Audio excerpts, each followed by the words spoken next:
I want you to brace yourself for this one. I want you to take a deep breath, all right? I want you to understand it again. Everything I say is with love, all right? But I have to be real with you. So the next thing that a lot of men struggle admitting to a woman is that he's no longer attracted to you. Now, let me say this right away. No longer attracted does not mean you cannot regain the attraction. So if you ever are to hear this, do not think that means it's done, it's a wrap, nothing can be saved here. No, it can't. It just means the attraction has faded, and usually that's because things have changed physically or how you're presenting yourself and showing up in the relationship. Now, I know for a lot of you, you feel like, well, listen, if this man loves me, that should not matter. But I want you to understand that love and attraction are two different things.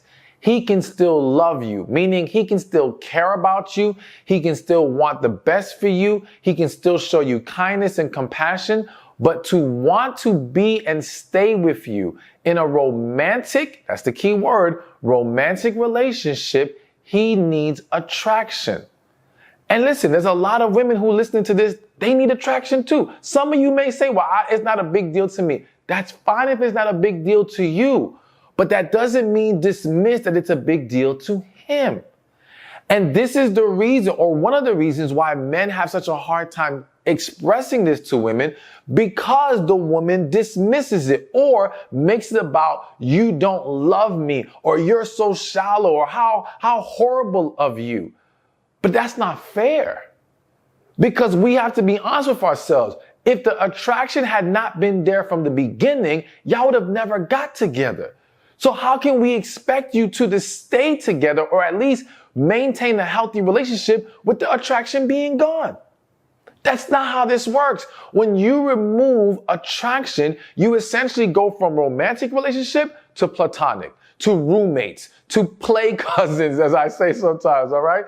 Like, yo, you ever seen these couples where that's essentially what it turns into, a roommate situation? And I'm not saying it's never other issues, but a lot of times a big chunk of it is the attraction has gone away. So it's important that, one, we always work to maintain attraction in our relationships. We cannot make excuses. We cannot scapegoat love and say love should be enough. No, not when it comes to a romantic relationship. And we have to be willing to ask our partners the level of attraction they need from us. What is important to them? It's not that I want you to cross unhealthy lines to maintain attraction. And that's why the earlier we can have that discussion as far as what each other needs, the quicker we can discover if we can sustain this.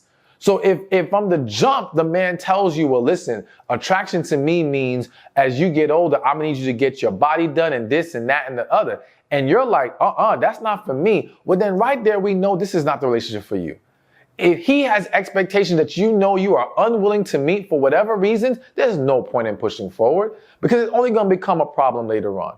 All right. But if he's saying my level of attraction is I need you to maintain a healthy weight or maintain this specific weight range, whatever the case may be. I know one couple where the man wants the woman he likes her wearing makeup.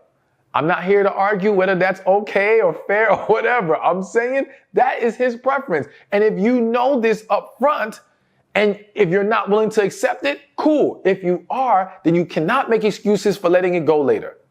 You have to keep up with that. And so again, it's important that we create an environment where we can constructively criticize each other. Whether it be, you know what, baby, you are gaining a little extra weight.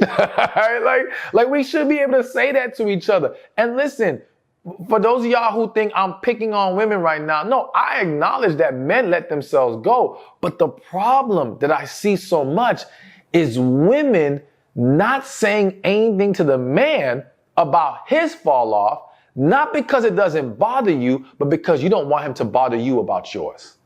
It's like, I won't call out your belly if you don't call out my belly, all right?